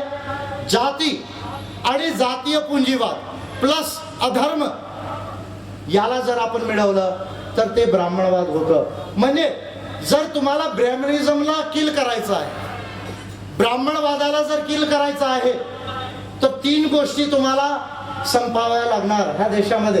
कोणत्या त्या 3 गोष्टी आहेत? एक, एनालिसिस ऑफ कास्ट। दूसरा, कास्ट कैपिटलिज्म को समाप्त करके आम्बेडकराइट अर्थव्यवस्था लाना पड़ेगा। और तीसरा, अधर्म को चेंज करके धम्म को लाना पड़ेगा।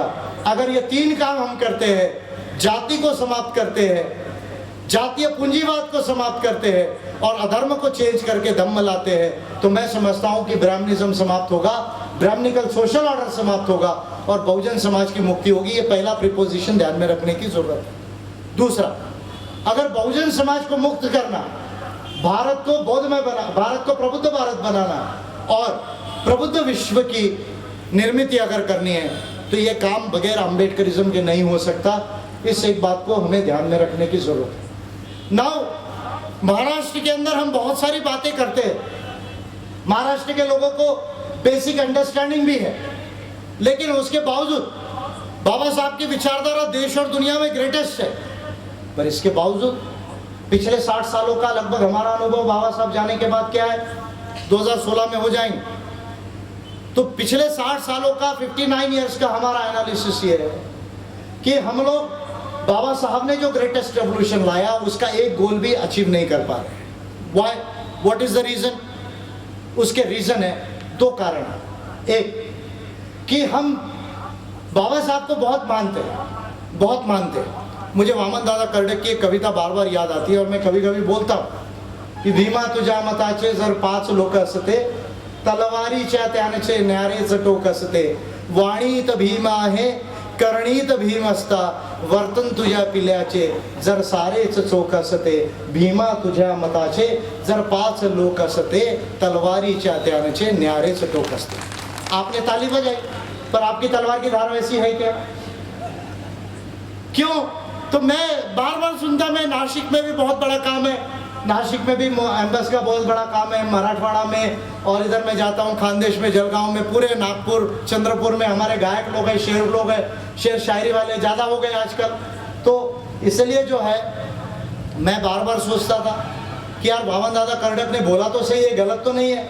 हमारे लोगों ने 50 साल बोला भी इसको, लेकिन 50 सालों में बाबा साहब अम्बेडकर के आइडियोलॉजी के committed and proficient Ambedkarites, committed and proficient Ambedkarites बनाने की जो प्रोसेस है, उसका जो साइंस है, उसका जो मैकेनिज्म है, वो डेवलप नहीं किया। और इसका ये नतीजा है कि आज देश के अंदर में महाराष्ट्र इतने टैलेंटेड लोग हैं, चंद्रपुर, नागपुर, बम्बई, औरंगाबाद, ना जाने 1 से 1 सेंटर से लोग हैं, ऐसा नहीं है। लेकिन मुझे दुख होता है देख के कि हमको महाराष्ट्र में भी मानने वाला कोई नहीं। क्यों? क्योंकि अम्बेडकरिज्म जो है, अम्बेडकरिज्म के आधार पे intellectual and moral leadership, intellectual and moral leadership, और उसके आगे जाके humanitarian and enlightened leadership, intellectual and moral leadership, उसके आगे जाके एनलाइटेंड एंड ह्यूमैनिटेरियन लीडरशिप, ये निर्माण करना एक प्रोसेस है। इस प्रोसेस के लिए ट्रेनिंग की आवश्यकता है, केवल कैडर नहीं, कैडर से शेपिंग नहीं होता। कैडर अच्छा एलिमेंट्री नॉलेज दे सकता है आपको, पर कैडर से आप सोसाइटी और राष्ट्र के, प्रबुद्ध राष्ट्र के लीडर्स नहीं बना सकते। तो इसलिए वो एक मैकेनिज्म, वो एक साइंस, वो एक प्रोसेस हमारे मूवमेंट में हमने नहीं बनाया। तो ये काम हमें करना पड़ेगा। क्या करना पड़ेगा? और अब हमारी आबादी 125 करोड़ हो गई है। जब वामन दादा कर्डक ने कविता बोली तो शायद 50 करोड़ थी। तो इसलिए अभी मैं बोलता हूँ भैया 5 से बनने वाला नहीं काम, 20,000 बनाना पड़ेगा। तो संघ एम्बस ने ये निर्धार किया है कि हम 20,000 ऑर्गेनाइजर्स को ट्रेनिंग देंगे। और मुझे खुशी है इस बात की कि 13 बैचेस में 6 सालों में मैंने 750 लोगों को हर कम्युनिटी के जो है दक्षिण, मध्य और उत्तर भारत, पश्चिम और पूर्व भारत के लोगों को ट्रेनिंग दी। और यही सीक्रेट है कि केवल 6 साल में, 7 साल में संघ एम्बस जो है वो देश का सबसे बड़ा ऑर्गेनाइजेशन बन रहा है। ये उसका सीक्रेट है कि जो हमने ट्रेनिंग प्रोसेस को अडॉप्ट किया, उस साइंस को अडॉप्ट किया, ऑर्गेनाइजर्स को बनाया, इसलिए हम लोग आगे जा रहे हैं। तो एक काम करना पड़ेगा कि 20,000 ऑर्गेनाइजर बनाना पड़ेगा और 50 लाख कैडर बनाना पड़ेगा। देश के 29 स्टेट्स में कम से कम 20 स्टेट्स में, हर जिले में, हर वार्ड में, हर ब्लॉक में कैडर बनाना पड़ेगा। क्यों? हमारी प्रॉब्लम आज बेसिकली ऑर्गेनाइजेशनल है। मैं अभी आपको उदाहरण बताता हूँ। नागौर जिले में जो हुआ राजस्थान में, अगर एक भी कैडर वहाँ रहता तो मैं आपको दावे से कहता हूँ, और 5 दिन पहले पता चलता कि इस तरह का डिस्प्यूट चल रहा है, तो वहाँ एट्रोसिटी नहीं होती। आज हमारी सबसे बड़ी प्रॉब्लम है कि हमारा ऑल इंडिया ऑर्गेनाइजेशन नहीं है, और जब तक ऑल इंडिया ऑर्गेनाइजेशन नहीं बनेगा तब तक हम अम्बेडकराइट रेवोल्यूशन प्रैक्टिकली देश में लाने में हमें डिफिकल्टी रहेगी। तो इसलिए 20,000 ऑर्गेनाइजर, 50 लाख कैडर्स देश के 20 राज्यों में, हर वार्ड में, हर ब्लॉक में, ये हमें करना होगा। तब जाके इंडिया का सबसे बड़ा ऑर्गेनाइजेशन बनेगा, सबसे बड़ा मूवमेंट बनेगा, और भारत को बौद्धमय बनाना और अम्बेडकराइट गवर्नमेंट बनाने का जो लक्ष्य है पॉलिसी को लागू करने के लिए, वो काम हम कर सकेंगे। साथियों, ये एक विज्ञान है, ये एक विज्ञान है, ये एक साइंस है, और इसलिए ये करने की बात है, बोलने की बात नहीं है। अम्बेडकरिज्म एक साइंस है, उस साइंस को हमें करना होगा। और मुझे पूरा विश्वास है, मैं आपको दावे से कहता हूँ, मैं बार बार कह रहा हूँ क्योंकि मैं पूरे देश में जाता हूँ और ये मूवमेंट को जितना एक्सेप्टेंस मिल रहा है, मैं आपको दावे से कहता हूँ कि हमको डरने की ज़रूरत नहीं है। इंडिया चेंज हो रहा है और 20 साल में इंडिया चेंज होगा। इंडिया चेंज हो रहा है 3 फोर्सेस की वजह से: संविधान, मानवाधिकार, ग्लोबलाइजेशन। ग्लोबलाइजेशन बुरा है, मैं जानता हूँ विषमता लाता है, लेकिन आर्थिक विषमता को छोड़ो तो बाकी ग्लोबलाइजेशन की कुछ बातें हैं जो कास्ट को डाइल्यूट करती है। तो इसलिए 3 फोर्सेस चल रही है। क्या 3 फोर्सेस चल रही है? संविधान, मानवाधिकार और भूमंडलीकरण। ये 3 फोर्सेस देश में चल रही है। इन 3 फोर्सेस के वजह से इंडिया चेंज हो रहा है। 20 साल में इंडिया चेंज होगा। और इन 3 फोर्सेस में अगर हम अम्बेडकरिज्म का सुपर फोर्स अगर लगाने में कामयाब हो जाते हैं तो इन 20 साल में इंडिया को हम अपने विचारों से जो है चेंज कर सकते हैं और प्रबुद्ध भारत और प्रबुद्ध विश्व का निर्माण कर सकते हैं। इस साइंस को हमें समझना होगा और इस साइंस को हमें करने की ज़रूरत है। ये एक महत्वपूर्ण बात है, मैं समझता हूँ कि हमें इसको ध्यान में लेना आवश्यक है। और इसलिए मैं आप लोगों से चंद्रपुर में ये कहूँगा कि भगवान बुद्ध, डॉक्टर बाबा साहब अम्बेडकर जयंती को अगर हमें मनाना है, और ये पावन भूमि है, दीक्षा भूमि यहाँ है, 16 तारीख को बाबा साहब ने दीक्षा दी 14 के बाद, और दोनों दिन मिला लो तो 10 लाख लोगों ने दीक्षा ली। ऐसे इस पवित्र भूमि में बड़े हमारे त्यागी लोग हैं, बड़े मैच्योर्ड लोग हैं चंद्रपुर के, लेकिन इस मोमेंट को तैयार करने के लिए ये काम करने की ज़रूरत है। और ये सारा काम अम्बेडकरिज्म को कामयाब करने के राष्ट्रीय प्लान के तहत हम लोग इस देश में कर रहे हैं। और मैं आपको दावे से कहता हूँ कि ये 20 साल में इंडिया जो चेंज हो रहा है, अम्बेडकरिज्म को हम निर्माण कर रहे हैं। और मैं इसको देख रहा हूँ कि देश के अंदर में हम जहाँ जा रहे हैं, लोग कहते हैं, उस दिन भी मैं उत्तराखंड में था तो वहाँ पर जो है 15-20 एरियल एंटीना लोग पहुँच गए उधर। तो एरियल और एंटीना पहुँच गए, महिलाएं पूछी, पुरुष पहुँच गए। और जब मैं क्लियरली बोलने लगा सारी बातों को तो बड़े फ्रस्ट्रेट हो गए, बोलने लगे, यार ये आदमी कौन है, इतना बोलता है, इतना तो इंडिया में कोई नहीं बोल रहा है, ओपन चैलेंज कर रहा है, ये कर रहा है। तो उनको डर लगता है जब अम्बेडकराइट लोग बोलते हैं या कुछ काम करते हैं तो वो डर रहे हैं। तो इसलिए ये काम हम लोग कर सकते हैं और मैं दावे से कहता हूँ कि इस 20 साल में इंडिया चेंज हो सकता है, प्रोवाइडेड हम अम्बेडकरिज्म के साइंस को, विज्ञान को जो है वो समझें। और इसलिए अम्बेडकरिज्म और उसकी नीति को, उसके आधार पे बहुजन समाज की मुक्ति करना है, प्रबुद्ध भारत का निर्माण करना है और उसके आगे जाके प्रबुद्ध राष्ट्र की निर्मिति करनी है। तो बाबा साहब के त्रय सूत्र को समझने की जरूरत है। क्या त्रय सूत्र है बाबा साहब अम्बेडकर का? अपनी बात को समाप्ति की तरफ ला रहा हूं। Educate, agitate, organise. Educate, agitate, organise. Bahishkrit Hitakarini सभा का बृहद वाक्य ही एजुकेट एजिटेट ऑर्गेनाइज था। उसके बाद 1942 को नागपुर में all India schedule caste federation की स्थापना के लिए जो कॉन्फ्रेंस लगी थी उसमें बाबा साहब अम्बेडकर ने एजुकेट एजिटेट ऑर्गेनाइज कहा।